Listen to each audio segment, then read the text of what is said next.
You know those last few minutes of a football match? The ones that are absolutely nail-biting? Well, it turns out there's more going on than just last-minute goals and sheer willpower. We're about to pull back the curtain on a kind of perfect storm, a really dangerous link between a player's exhaustion, the very ground they're playing on, and a shocking spike in injuries. Yeah, it gets pretty serious. So why is it that the final 15 minutes of a match are the most dangerous for players? I mean, think about it. You'd expect the risk to go down, right? Maybe the pace slows a little. But no, the opposite happens. The risk of a serious, game-ending injury just skyrockets. And the science behind it? Well, it tells a much different and, frankly, a much scarier story. Right, so let's give this a name. We're calling this final stretch the red zone of football. And yeah, it's kind of like an American football, where everything is on the line. But here, we're not just talking about scoring points. We're talking about the physical breaking point for these athletes. And look, this isn't just some theory or a gut feeling. It is backed up by some pretty solid data.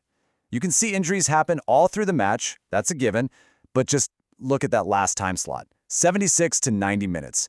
It's not just a little bump, it's a significant peak. And here's the really crucial part. We're not talking about little scrapes or minor sprains. Nope, these are severe, grade 3, non-contact injuries.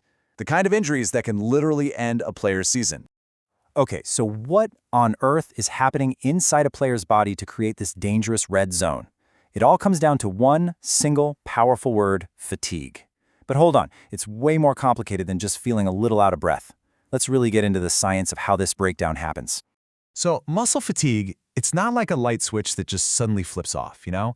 It's more like a slow, steady drain on a muscle's battery. It's this continuous decline in its ability to generate maximum force.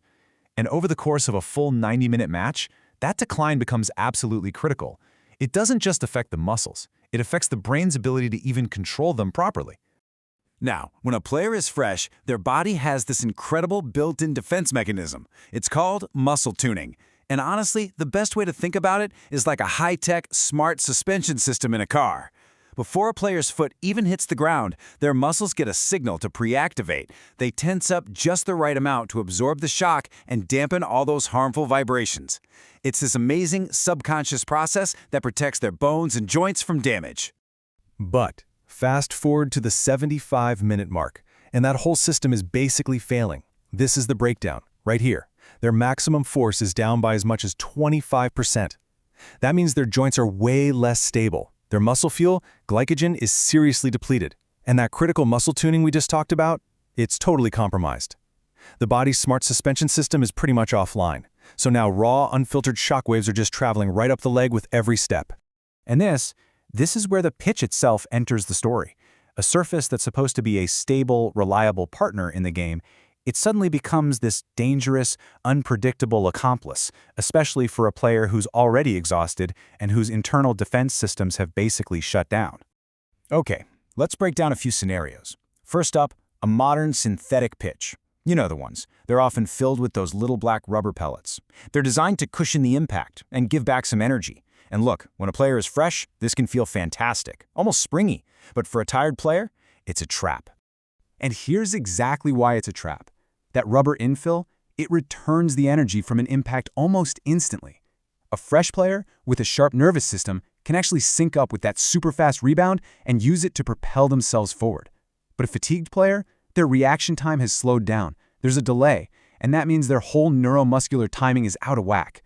So that blast of energy from the pitch hits their leg when it's just not ready for it. It doesn't act as a helpful push anymore. Instead, it becomes a traumatic, high-frequency vibration. And on an older, maybe poorly maintained synthetic field, the hardness can reach really critical levels. Check out this number, over 150 G. Now that G stands for Gmax, which is a measure of the peak shock from an impact. To put that into perspective for you, a good playing surface should be somewhere between 75 and 85 G. So, yeah, 150 is dangerously, dangerously high. What does that feel like? Well, in effect, it's like playing on concrete. It's no exaggeration. Over time, all that rubber and sand infill gets compacted and moves around, leaving pretty much just a thin layer of plastic grass over a base that's as hard as a rock. Every single step, every landing, just sends a brutal shock straight up into the player's joints. All right, now for our third scenario, and this one is maybe the most insidious of all, something called the clamping effect on certain types of hybrid pitches.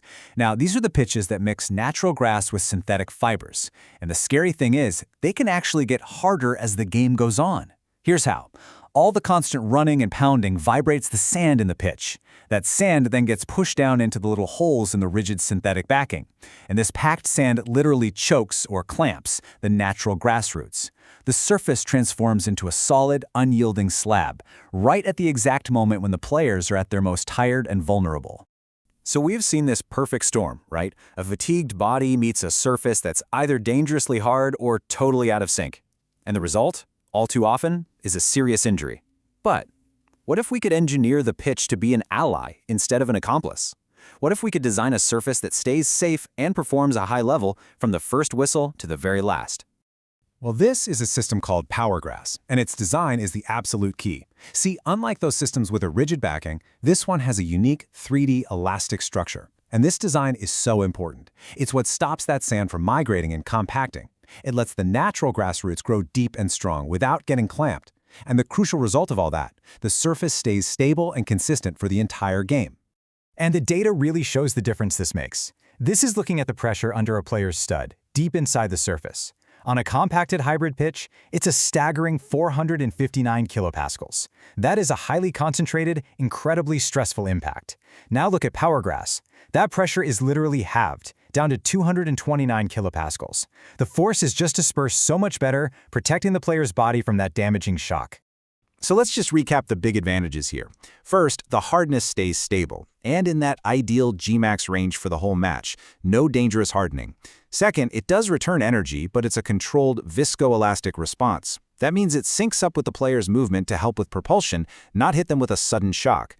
And because that energy return is well-timed, players actually preserve more of their own energy reserves. They finish the game with less physical stress and less risk. But you know, this is about more than just preventing injuries, as important as that is. A safer, more consistent pitch actually helps create a better, more confident player. And that translates directly into a real competitive advantage, especially when the game is on the line. Let's just put those final 15 minutes side by side. On a pitch that's hardening, a player is under immense physical stress, their energy is gone, and they're basically in a defensive mindset just trying to survive.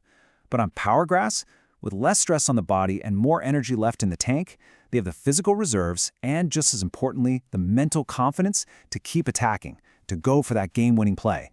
And this is what that looks like. This is having the energy and the confidence to launch one last counterattack, to attempt that acrobatic game-winning shot.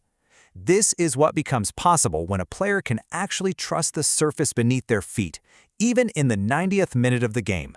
So we'll leave you with this one thought. In football, we analyze tactics, training, nutrition, everything, down to the tiniest detail. But what if one of the biggest, most overlooked keys to winning and to a player's long-term health has been right there, right under our feet this whole time?